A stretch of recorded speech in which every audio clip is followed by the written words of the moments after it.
All right, hi, my name is Chuck Adkins. I'm going to be explaining the importance of mental health. If you see me look up here, it's just for notes that I've written down on my computer. Um, so, first is mental health. Cops, police officers, they usually get exposed to trauma a lot more than the average person does. They're just saying that cops see people on the worst day of their lives every day. So it's important to learn how to handle those traumatic events because those can lead to PTSD, which is obviously also a very difficult thing to manage, especially when you're not in the field anymore. Another thing that people don't really talk about is you get numb to certain traumatic situations, which can also affect your personal life.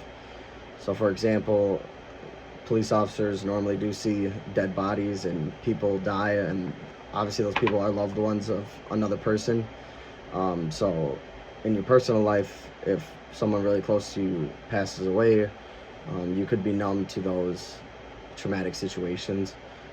Um, Another thing with mental health is your at-home life. Cops have one of the most highest divorce rates of any other profession. A lot of that has to do with just the schedule. Cops work a lot. They they're often scheduled overtime. Some cops, on certain months or weeks, they don't get to have any days off, which can be very hard for a police officer that is married or has kids or things of that nature. Next thing we're going to talk about is physical health.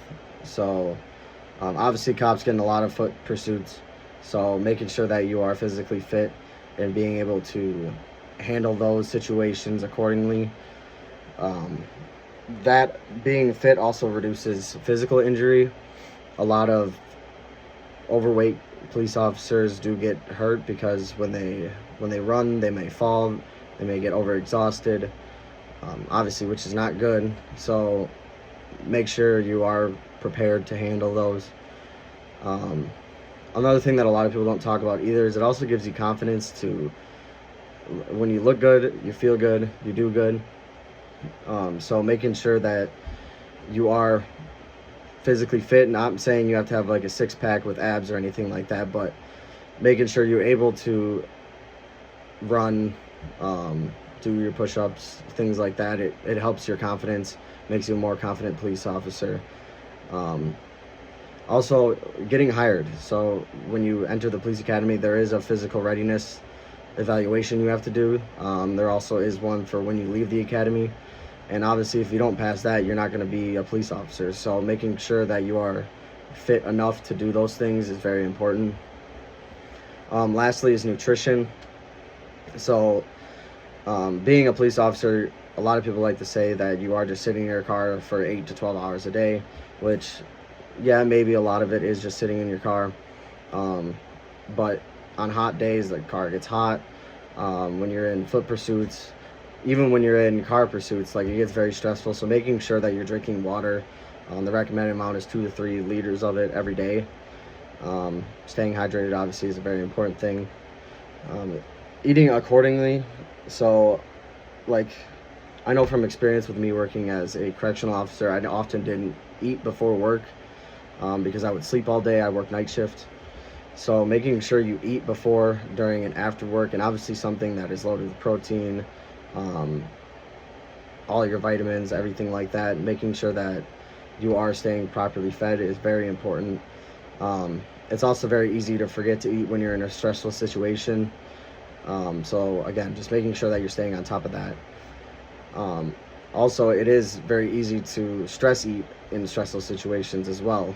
So making sure that you handle that, or if you are going to stress eat, make sure those things are nutritious, maybe like a granola bar or something in that nature, because that can lead to health problems, obviously, if you're constantly eating like a candy bar whenever you're stressed out or something like that. Also, I know a lot of cops, they love their energy drinks. I know I loved energy drinks when I worked at the jail. Um, but it is very important to watch that.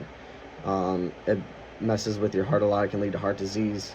Also, your caffeine crashes. When you're crashing off of caffeine, it makes you very unmotivated.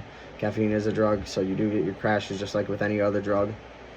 Um, But yeah, when you experience an energy crash, you're often unmotivated to really do your job to your full extent.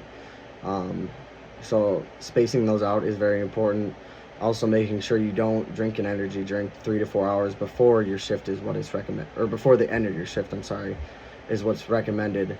That's due to not being able to sleep. Obviously, oftentimes cops do work 8 to 12 hour shifts, so you don't have a lot of time to sleep. Maybe it's 12 hours at most you have to sleep, which is what some people get every single day. Um, but making sure you're going to be able to sleep when you get home is also very important. And yeah, that's it. Thank you.